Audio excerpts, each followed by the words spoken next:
Hey guys, welcome to the Daily Word Bible Study, a plain and simple book by book, chapter by chapter, and verse by verse study through the entire Bible. We're in Acts chapter 22. Now, we're moving through now Paul's journey from Jerusalem to Rome.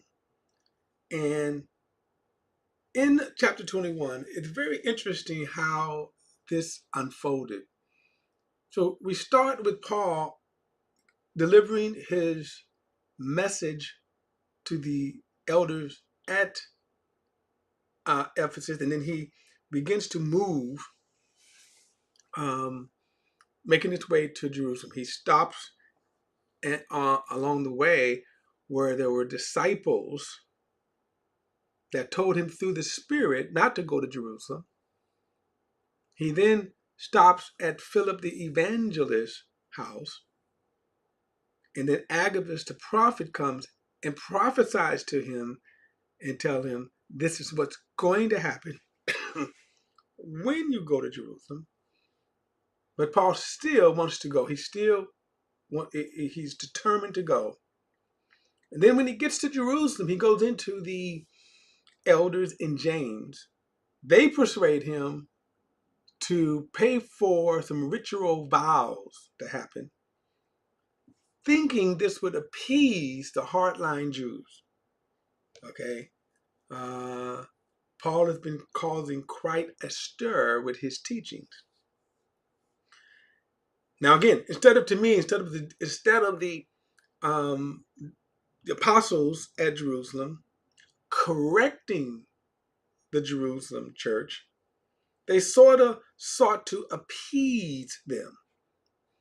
So this backfires, that when Paul agrees to pay for their vows, ritual vows, they're seen in the temple by the Jews at Asia, and they stir up a riot against Paul. And then Paul is now arrested. Now, the armies are called because they see that the city is in an uproar, chaos, a riot.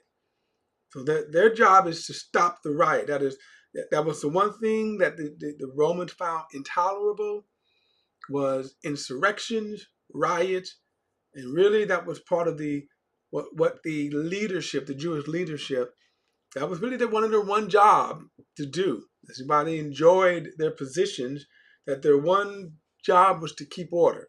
All right. So then you had all these different, the Roman soldiers didn't even know why the riot was happening. And they had all these conflicting reasons why they were actually beating Paul. In other words, when they showed up, the mob was literally beating Paul. So they arrived just in time. Now, as I said, of all of the, let's say, criticism I could um,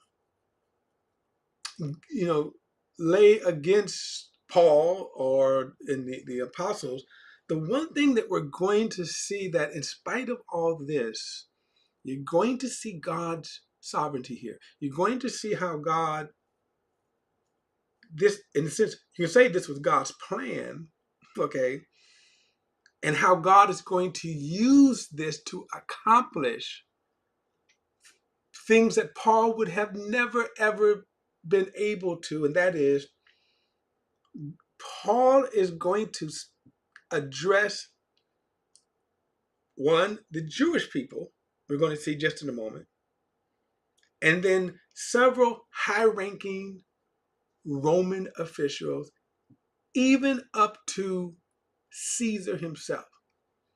And let's say under normal circumstances, he would have never, ever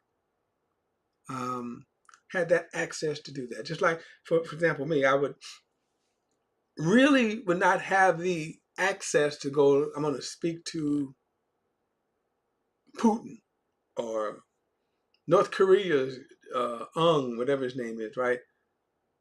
And yet you're going to see how God is going to use these circumstances, and that Paul is going to be in a position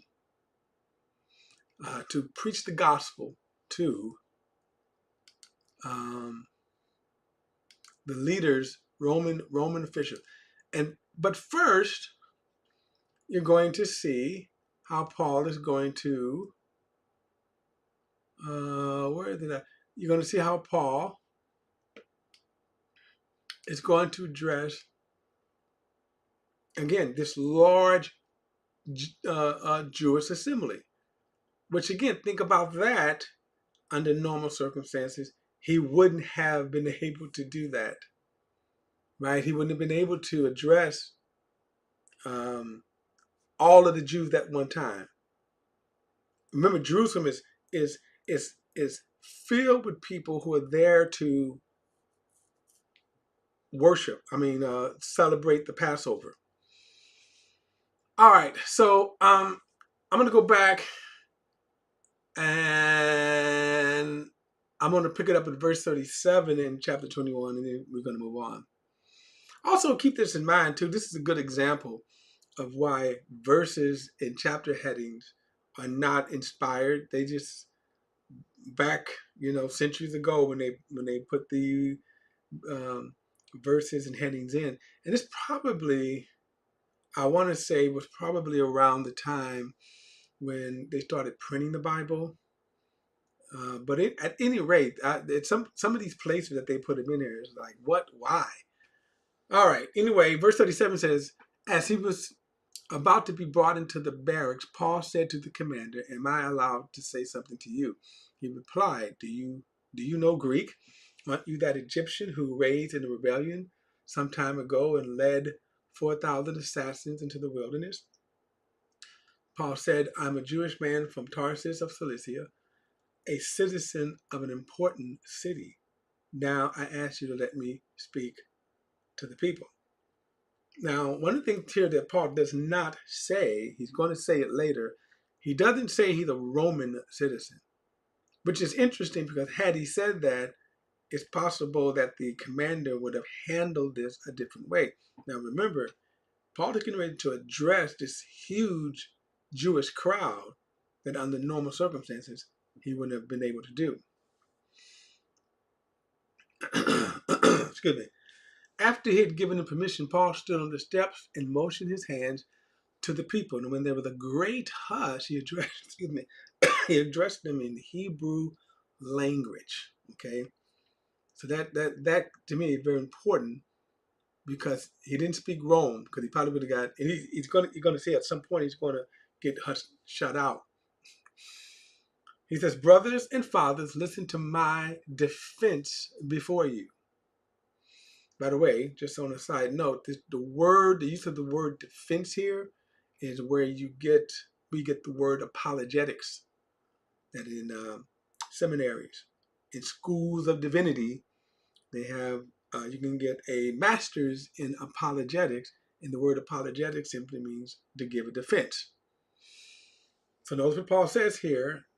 Listen now to my defense before you. When they heard that he was addressing them in the Hebrew language, they became even quieter.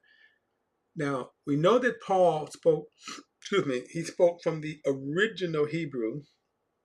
And as a former Jew, Judaism, one of his pride was, I speak Hebrew, the original language. Not there was what's called the Septuagint, which was the Greek translation of the Hebrew scriptures. No. Paul didn't do that.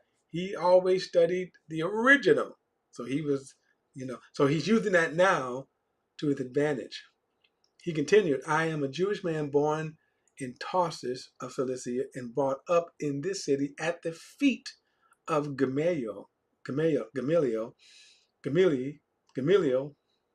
not Low, but Gamaliel, and educated according to strict view of our patriotic law, being zealous for God just as all of you are today. Now, a couple of things to unpack here. He's laying out his case. This is actually, you could say, Apologetics 101. He's laying out his case. He's also giving his credentials. He's also, and this is what you'll find in apologetics, he's also going to tell you some of the people he's connected with. So if you ever get into a debate, you always either, you read books and stuff, they will always kind of tell you this is, these are the people who agree with me.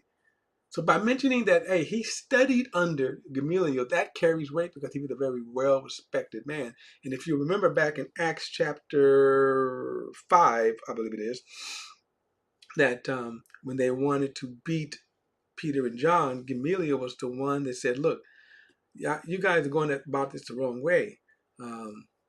Let these guys go. If it's not of God, if what they're doing is not of God, it's going to fail. No, that's not true. But anyway, but they listened to him. So he was a respected scholar among them, or a rabbi among them, or a teacher. And Paul grew up at his feet. So then verse 4 it says, I persecuted this way. Now remember the term this way was how they referred to the movement, the Christian faith. It wasn't called Christianity. They actually called it the way.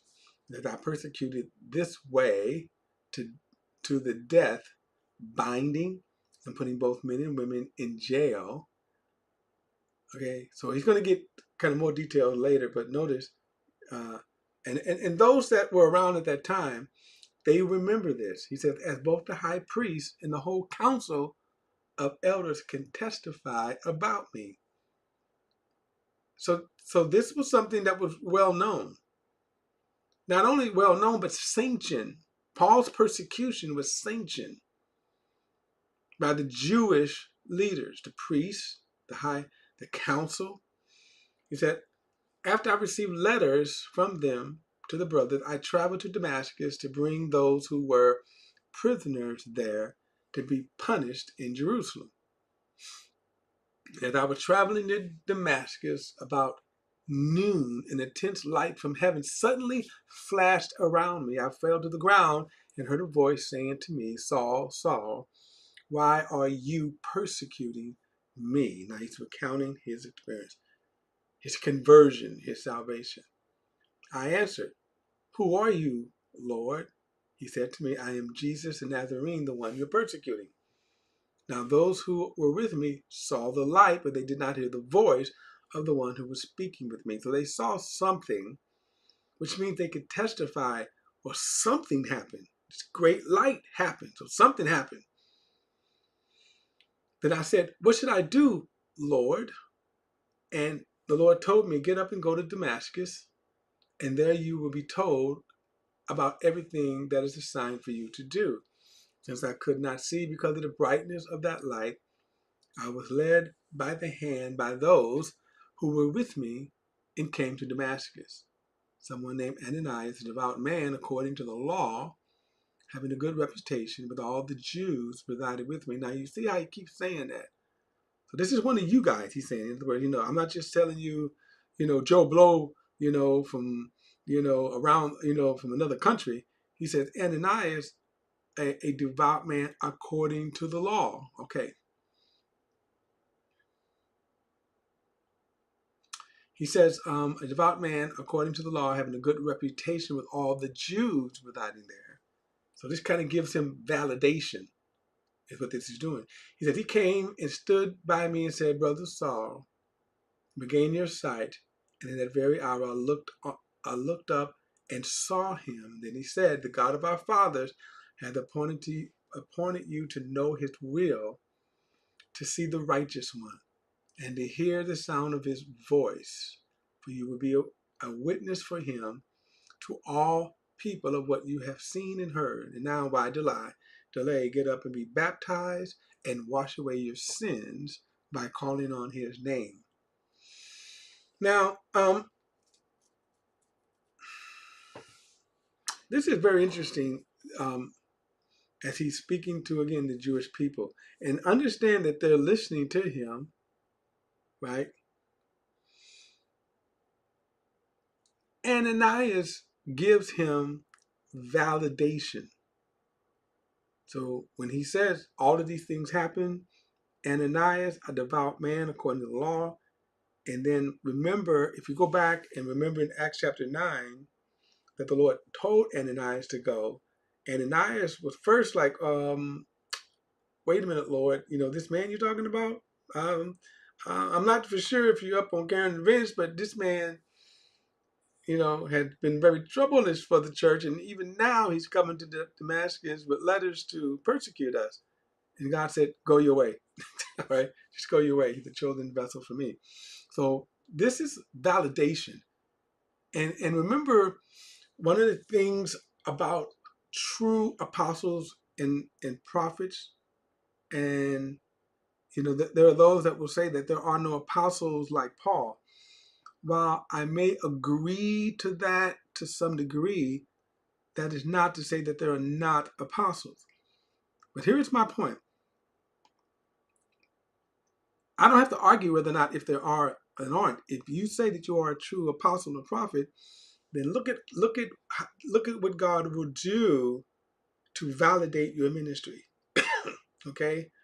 It won't be you just coming up saying something and then we're supposed to just blindly follow you.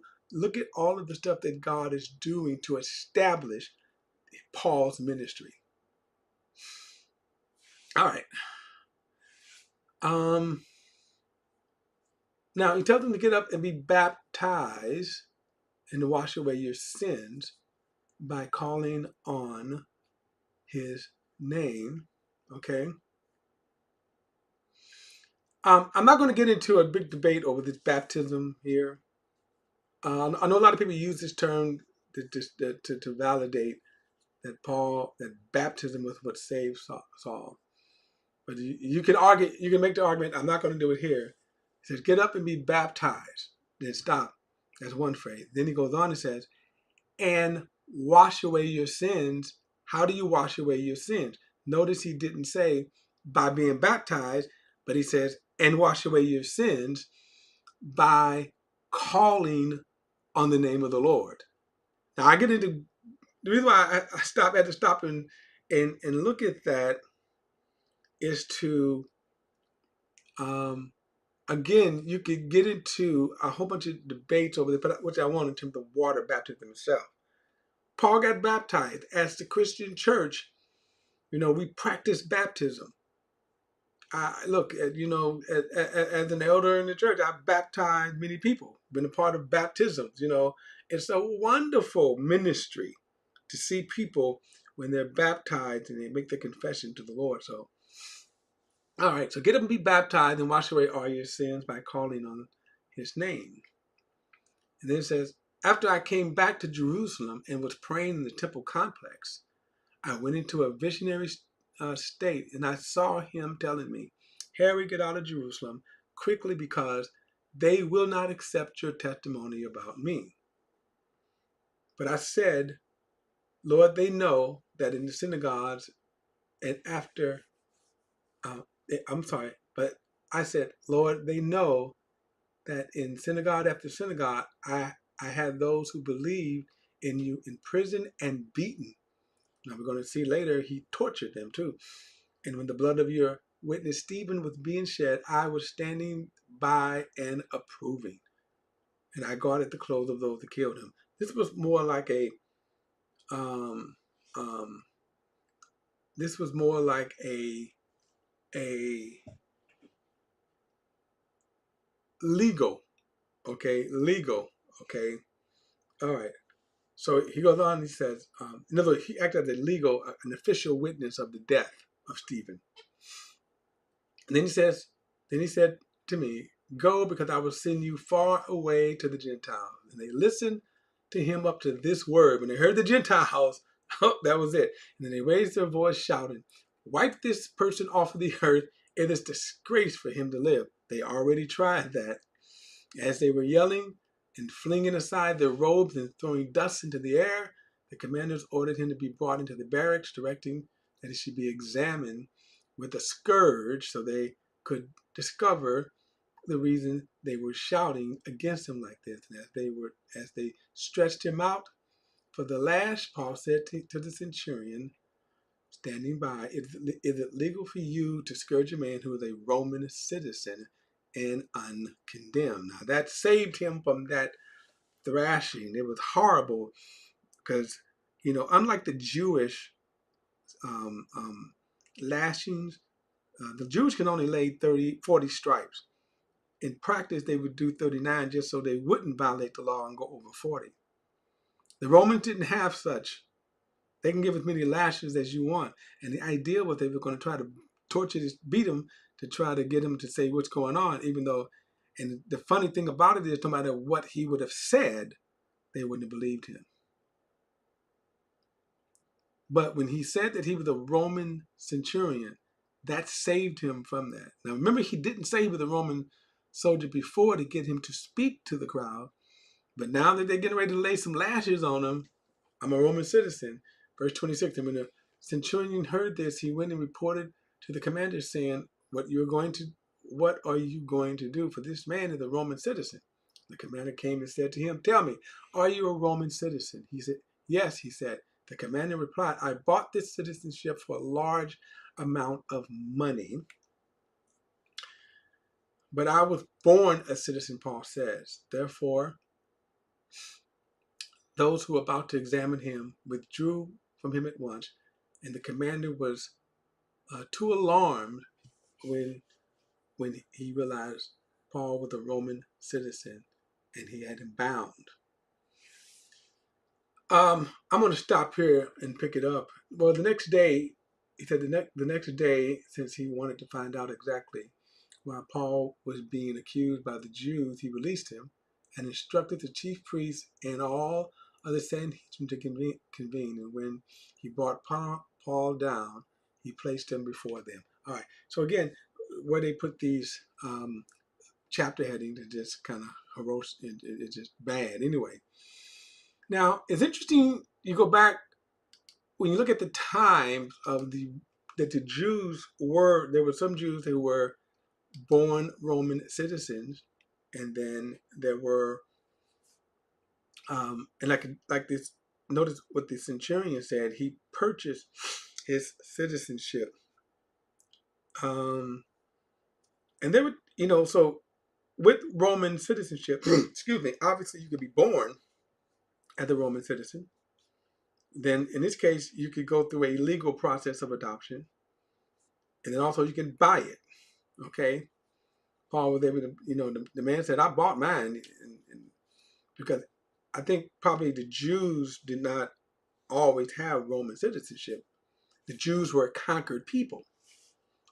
They were conquered under the Roman Empire. But Paul said, I was born a citizen. Now, because of that, that could have been big trouble because the Roman citizens had rights. We get some of the ideals from our rights from the Roman in terms of what citizens' rights were. And the very fact that they arrested him, they could have been in trouble. All right, guys, don't forget to like and share this video and subscribe to BP The Bible Perspective. And as always, if you have a thought or comment, add it to the comment section below. All comments are welcome, and I will